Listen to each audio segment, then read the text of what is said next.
Film शुरू होती है और हम रोज नाम की एक लड़की को देखते हैं जिसके चेहरे पर कट्स के निशान थे। वो काफी जख्मी थी, देखने से लग रहा था जैसे वो किसी बड़ी मुश्किल से गुजर कर आई हो और उसके सामने कोई बैठकर पूछताछ कर रहा था, इससे जानने की कोशिश कर रहा होगा ये सब कैसे हुआ। अब यूं सीन शिफ्ट होकर माजी में कुछ अरसा पहले की तरफ आ जाता है जब इस सब की शुरुआत हुई होगी। रात का टाइम था जहाँ हम रोज के घर में इसकी मोम को देखते हैं जो खाना बना रही होती है। रोज काम से लौट आई वो अपनी मोम से मिलती है और दोनों माँ बेटी बहुत खुश होती हैं। यानी इन दोनों में बहुत प्यार था क्योंकि इसकी मोम रोज को अकेले ही पाल पोस कर बड़ा किया था। इसकी डैड की तो तब ही मौत हो गई थी जब रोज बहुत छोटी थी और अभी तक वो अकेले ही रह रही थी। रोज की मोम उससे बताती है कि इस हफ्ते के आखिर में हम लोग मेरे दोस्त के साथ घूमने जा रहे हैं जिसका नाम डेरिक है। अब हालांकि रोज इस ट्रिप पर जाना नहीं चाहती लेकिन इसकी मोम इसे मनाती है क्योंकि वो भी इसे अपने साथ लेकर जाना चाहती थी, इसीलिए वो राजी हो जाती है। जब वो दिन आया जब इनको ट्रिप पे जाना था तो उसकी मोम तैयार होकर गाड़ी में बैठ जाती है निकलने के लिए। यहाँ रोज एक बार फिर अपनी माँ से कहती है कि आपको इस आदमी से मिले जरा दिन नहीं हुए, क्या पता हमें इस पर भरोसा करना चाहिए या नहीं, वो कोई गलत इंसान हो सकता है। इस पर इसकी मोम इसे समझाती है कि बेटा वो बहुत अच्छा इंसान है और जब तुम भी इससे मिलोगी ना तुम्हें भी इसकी आदत अच्छी लगेगी और ये तुम्हारी जो गलत फहमी है ये दूर हो जाएगी। और अब जैसे रोज की मोम गाड़ी स्टार्ट करने की कोशिश करती है तो गाड़ी स्टार्ट ही नहीं होती। अब रोज कहती है देखें मोम, ये हमारे लिए एक मैसेज है कि हमें इस ट्रिप पर नहीं जाना चाहिए और इसकी मोम इस बात को मजाक में डालकर गाड़ी स्टार्ट करने की कोशिश करती है और ये लोग यहाँ से निकलकर बंदरगाह पर आ जाते हैं। तभी रोज कुछ देर गाड़ी में रुकती है और इसकी मोम जाकर डायरेक्ट से मिलती है जो इस टाइम कश्ती में सामान भर रहा। कुछ देर बाद रोज की मोम गाड़ी से सामान निकाल रही थी। रोज वहाँ दो आदमियों को देखती है जो इसकी मोम से मदद के लिए कहते हैं लेकिन इसकी मोम कहती है कि मैं अपना सामान खुद उठा लूंगी, वो मना कर देती है। फिर दोनों माँ बेटी की बातचीत शुरू हो जाती है। वो डेरिक की कश्ती पर आ जाती हैं और इस कश्ती का नाम था एनासीनिया। डेरिक एक काफी अमीर आदमी था लेकिन वो कहते हैं ये कश्ती मैंने किसी और से ली है और इसका नाम नहीं बदला क्योंकि ये चीज अच्छी नहीं होती जब कोई सफर पर जा रहा होता है। अब रोज को डेरिक पर भरोसा नहीं होता लेकिन बातों से तो वो अच्छा इंसान ही लग रहा था और अब सारी तैयारियां करने के बाद ये अपने सफर पर निकल जाते हैं। हम नोटिस करते हैं कि रोज की मोम और डेरिक के दरमियान काफी अच्छी दोस्ती थी और इनके दरमियान काफी प्यार वाला रिश्ता था। रोज जब अपने कमरे में जाती है तो फोन का नेटवर्क चेक करती है और नेटवर्क नहीं आ रहा होता तो वो काफी परेशान हो जाती है क्योंकि वो सोचती है कि मैं अपनी मोम की तरह प्यार में पागल नहीं हूँ, मैं किसी पर भी ऐसे भरोसा नहीं कर सकती। वो अपनी मोम को बताती है तो मोम उसे तसल्ली देती है। अब रोज का दिल बहल जाए इसलिए डेरिक इसे थोड़ी बहुत कश्ती चलाना सिखाता है। आज रोज की मोम का बर्थडे था और वो रोज पहले ही केक साथ लेकर आई थी इसलिए वो इन्हें विश करती है। डेरिक दोनों को अपनी तरफ से गिफ्ट देता है, इसकी मोम को देता है शर्ट और रोज को एक छोटा सा चाकू देता है जो मुश्किल टाइम में इसके काम आ सकता था। इस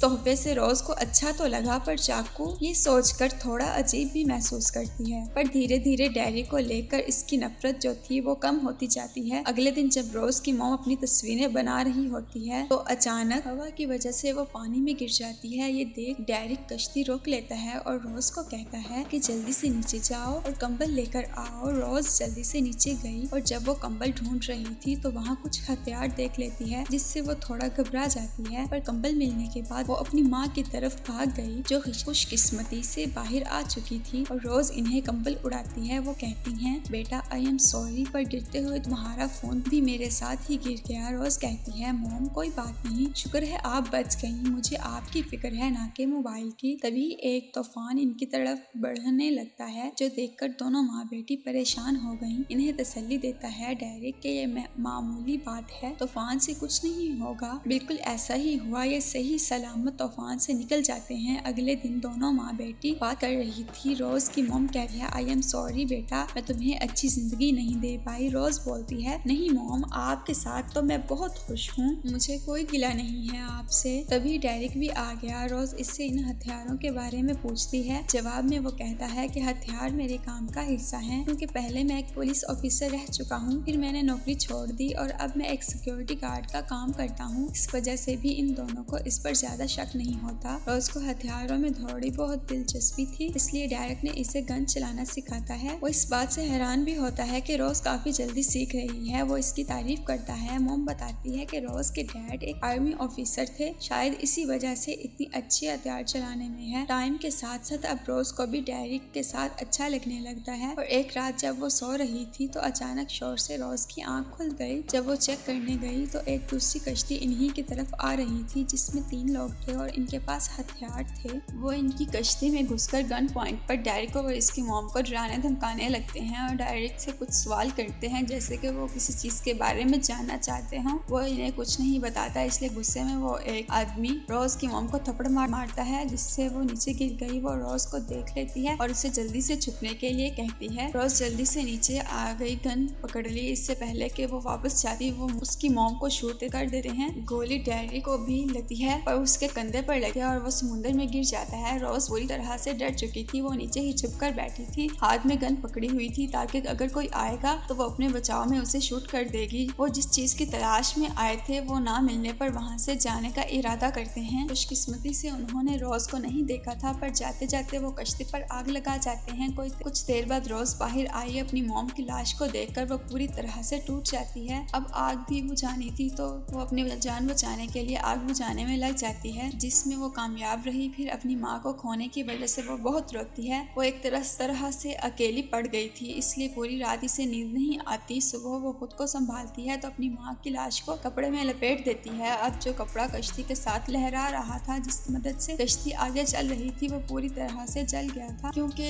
रोज को जानकारी ज्यादा तो नहीं थी कि कैसे कश्ती चलाते हैं, वो रेडियो ढूंढने लगती है ताकि मदद के लिए बुला सके, पर बदकिस्मती से रेडियो भी पूरी तरह से जल चुका था। रोज अब सोचने लगती है कि मैं आखिर करूं क्या, अकेली समुद्र के बीचों बीच फंस गई हूँ। तभी उसकी नजर एक रस्सी पर पड़ती है। इसने जब रस्सी खींची तो इसके साथ डेरिक बंधा हुआ था, वो जिंदा था, बस गोली की वजह से जख्मी था। वो समुद्र के अंदर से रोज से मदद मांगता है, तभी रस्सी खींचकर रोज इसे कश्ती पर ले आती है। वो बार बार इससे यही सवाल कर रही थी, वो लोग कौन थे जिन्होंने मेरी माँ को मार डाला। डेरिक कहता है कि मैं खुद नहीं जानता कि वो लोग कौन थे। रोज इससे पूछती है, अब मुझे ये बताओ कि आगे मुझे क्या करना होगा, क्योंकि रेडियो जल चुका है, कपड़ा जल चुका है, समझ नहीं आ रही कि क्या किया जाए। तब डेरिक इसे बताता है कि तुम सबसे पहले वहाँ पड़ा हुआ कपड़ा लगाओ, इससे हमारी कश्ती आगे बढ़ेगी। रोज ने ऐसे ही किया, वो कपड़ा लगा देती है। अगले दिन रोज डेरिक की चोट की मरहम पट्टी करती है, इस पर भरोसा नहीं करती। कहीं ना कहीं इसे डेरिक पर शक था और इसका शक तब बढ़ जाता है जब इसमें वो डेरिक की पुरानी तस्वीरें देखी है जिसमें वो अपनी वाइफ के साथ था। वो इसकी वाइफ का नाम एलिसिया, यानी कि इस कश्ती के बारे में डेरिक ने झूठ बोला था, ये इसकी अपनी ही कश्ती है। इन लोगों के साथ भी तस्वीरें थी जिन्होंने रोज की माँ को मारा था, यानी कि वो इन्हें जानता था। वो शुरू से ही झूठ बोलता आया है। ये सब जानने के बाद रोज इसे बांधने का सोचती है। अभी डेरिक बेहोश था तो वो इसके पास अच्छा मौका था, वो रस्सी से डेरिक के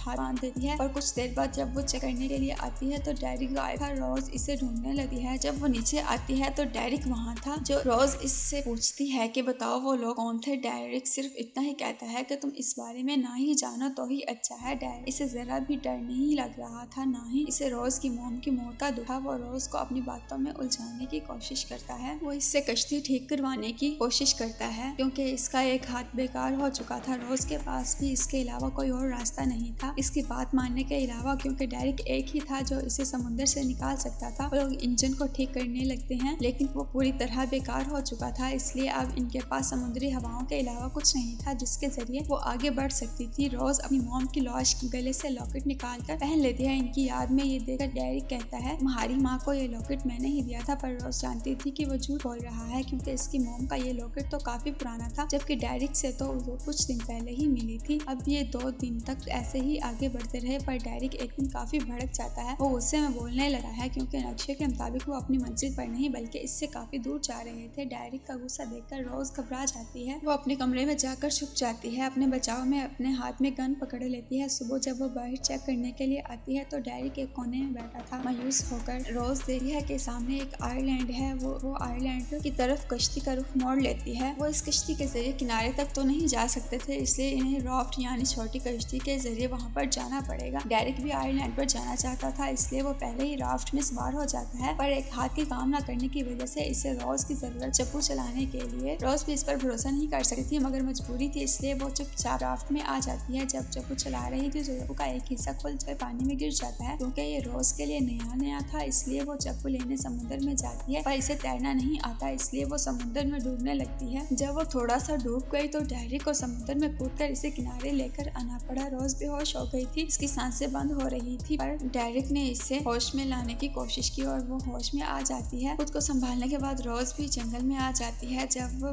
केव यानी गाँव में गई तो डेरिक को पीने का पानी मिल जाता है और वो रोज को पानी पीने का कहता है। यह आइलैंड पूरी तरह से वीरान था, इसलिए रोज कहती है चलो यहाँ से चलते हैं। डेरिक कहते हैं हम कल जाएंगे क्योंकि जल्द रात होने वाली है, इसलिए रोज राफ्ट में जाकर सो जाती है। जबकि डेरिक बाहर आग जला लेता है। रोज को नींद नहीं आ रही थी, इसलिए वो डेरिक के पास आकर बैठ जाती है। दोनों बातें करने लगे हैं और डेरिक से अपनी कहानी बताता है कि वो कहता है मैं एक ईमानदार पुलिस वाला था। 10 साल तक मैंने अच्छे से अपना फर्ज निभाया, मेरे हाथ में कुछ नहीं आया। मेरी हालत बद से बदतर होती गई। जहाँ मेरी हालत बद से बदतर होती जा रही थी तो दूसरी तरफ लोग अमीर से अमीर होते जा रहे थे। मेरी वाइफ मुझे छोड़कर चली गई क्योंकि वो मुझे हालात से हारा हुआ समझ रही थी। बस फिर मैंने अच्छाई का रास्ता छोड़कर बुराई का रास्ता अपना लिया। मैं गलत लोगों के साथ मिल गया, जहाँ मुझे बहुत पैसा मिला और मैं बहुत अमीर हो गया। और मैं जिस आदमी के साथ काम करता था वो सच में किसी शैतान से कम नहीं था, क्योंकि इसने सारे बुरे काम किए जिसके बारे में तुम सोच भी नहीं सकते, जैसे कि चोरी, लूटमार, लड़कियों को अगवा करना, फिर उसकी स्मगलिंग करना और उन्हें बेच देना, हर तरह का गलत काम। और हाँ, मुझे तुम्हारी माँ से प्यार तो नहीं था, मुझे तो बस वैसे ही पसंद आई थी, इसलिए मैंने इसे फंसाया क्योंकि वो बहुत खूबसूरत थी। और माँ नहीं तो बेटी से ही, जिससे रोज को काफी गुस्सा आया। अब डेरिक बताता है कि मेरा दोस्त तुम जैसे खूबसूरत लड़कियों को ही पसंद करता है, जिनको अगवा करके वो आगे बेच देता है। और हाँ, करें बात मेरी, मुझे भी इन बुरे कामों में फिर बहुत मजा आने लगा। जैसे कि लोगों को लूट मार कर मैं काफी इंजॉय करता था। मैंने अपने बॉस को भी लूटा, वो इस दिन अपने पैसे ही मुझसे लेने आया था जिसमें तुम्हारी माँ मारी गई। ये सारी बातें सुनकर रोज अपने आप पर काबू नहीं कर पाती। वो मुक्का मारकर डेरिक को नीचे गिरा देती है, फिर इसके बैग से गन निकालकर डेरिक पर तानती है, इसे मारने की धमकी देती है। लेकिन डेरिक अभी भी इससे डर नहीं रहा था। उसे ताना मारता है कि तुम एक रस्सी तो बांध नहीं सकती हो, मैं आजाद हो गया हूँ, तुम मेरी जान क्या लोगी। रोज इस पर भड़कती है। जैसे ही टर्फिल दबाती है, गोली नहीं चलती क्योंकि गन खाली थी। देख डेरिक को मौका मिल गया, वो इस पर झपट पड़ा, नीचे गिरा लेता है। रोज किसी तरह खुद को छुड़वा कर भाग जाती है। डेरिक को गन मिल गई थी। रोज जल्दी से जंगलों की तरफ भागती है। डेरिक कहता है तुम हद से ज्यादा जान गई हो, इसलिए तुम्हें मरना ही होगा। वो गन लेकर जंगल में इसके पीछे भागने लगता है, जहाँ रोज भाग रही थी। डेरिक इसके पीछे बढ़ता है। रात भर यही चलता है। सुबह रोज प्लान बनाती है कि मैं राफ्ट लेकर यहाँ से भाग जाऊंगी। डेरिक जो ऊंची जगह पर खड़ा था वो रोज को देखते ही गोलियां चलाने लगता है। एक गोली रोज के पैर में भी लग जाती है, साथ ही डेरिक ऊंची जगह से गिर जाता है। वो मरता तो नहीं लेकिन काफी जख्मी हो गया था और रोज इसे ऐसे मरता छोड़कर राफ्ट में आ गई तो जल्दी से कश्ती में भी चली गई।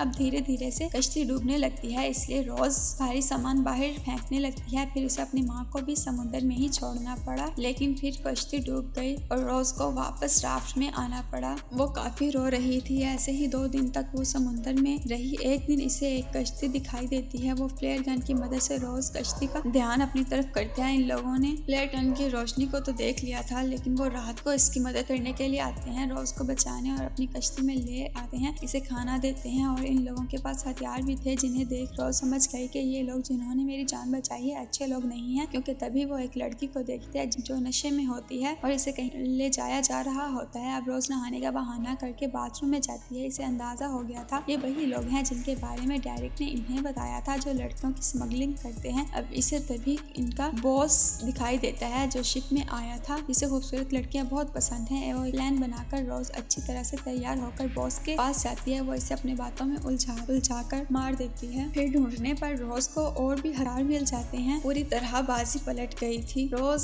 अपनी फॉर्म में आ गई थी। जी हाँ, वो पहले मासूम से दिखने वाली लड़की अब वो कातिल, एक शूटर बन चुकी थी। जो कोई भी इसके सामने आ रहा था वो इसे मारती जा रही थी। ऐसे वो अपनी बहादुरी और हिम्मत का मुजाहिरा करते हुए सबको मार गिराती है। जो चीज हालांकि नामुमकिन थी वो आगे बढ़ते हुए इस लड़की तक पहुंचती है जिसे नशे की हालत में रोज ने देखा था। लड़की कहती है इस शिप में मैं अकेली नहीं हूँ, मेरी जैसी और भी बहुत सी लड़कियां हैं जिन्हें इन्होंने बंद कर रखा है, अगवा करके ले जा रही हैं बेचने के लिए। रोज जाकर एक दरवाजा खोलती है जहाँ वो सारी लड़कियां उसे मिल जाती हैं जिनको कैद किया हुआ था। इससे पहले रोज इन्हें बचाती बॉस का एक और साथी अभी जिंदा था, आकर रोज पर गन तान लेता है। इससे पहले कि वो रोज को मारता, रोज इससे पहले ही इस पर वार कर इसे गोली से मार देती है। वो मारा जाता है, पर जब रोज ऊपर आती है तो एक और जिंदा होता है जो और कोई नहीं बल्कि डेरिक ही होता है। इसे जिंदा देखकर रोज हैरान रह गई, पूछती है तुम तो आयरलैंड पर मर ही गए थे, तो फिर तुम जिंदा कैसे? वो बताता है कि वहाँ मेरा बॉस आ गया था, इसने मुझे मेरी जान बचाई, मैंने इसे अपनी जान के बदले तुम्हें सौंप दिया। इससे बताया आया, इसे शिप देकर तुम्हारी तरफ भेजा, ये कहकर कि तुम वहाँ पर हो, इसने मुझे बचा लिया। ये सुनकर रोज हंसने लगी, कहती है और तुम्हारे बॉस को तो मैंने मार दिया है, अब वो नहीं रहा। ये सुनकर इसने इसे धक्का दे दिया, वो सीढ़ियों से नीचे गिर जाती है। फिर गन उठाकर वो इसे मारने आता है।